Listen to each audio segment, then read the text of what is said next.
let's talk about the main problem of the Aurora Zamboanga del Sur, which is the damaged road, and how it can be solved. How to address a damaged road in Barangay Mahayahay, Aurora, Zamboanga del Sur. From what I see, Barangay Mahayahay has a damaged road where large vehicle can no longer pass through easily because cannot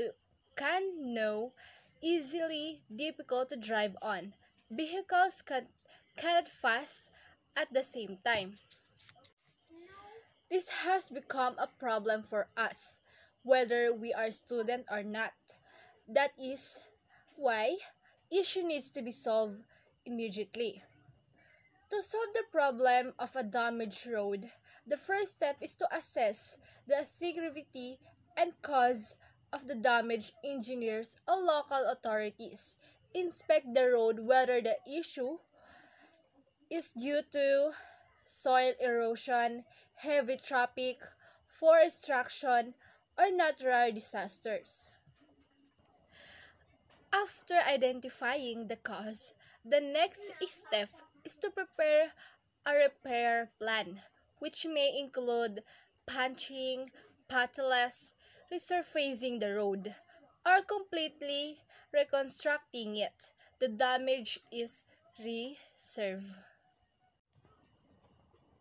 Once a plan is ready, workers begin the repair process by cleaning and damaged area, removing lost materials, and applying the proper constructions, materials like asphalt or concrete.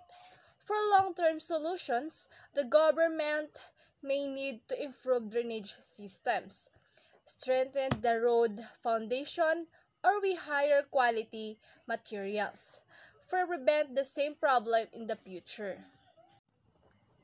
Finally, regular maintenance and monitoring are essential to ensure the road stays safe, smooth, and desirable for all road users. Next, the barangay can coordinate with the municipal or city engineering office to request funding, equipment, and technical support. If the road damage affects many residents, including and workers, it becomes urgent for government leaders to prioritize the project. For long-term improvement, the authorities should focus on building the road foundation and using stronger materials to prevent the same damage from happening again, especially during heavy rainy.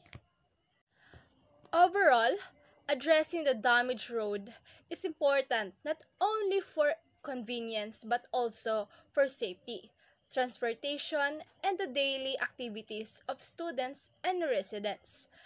Fixing it will greatly improve mobility and reduce accident or delays. And I think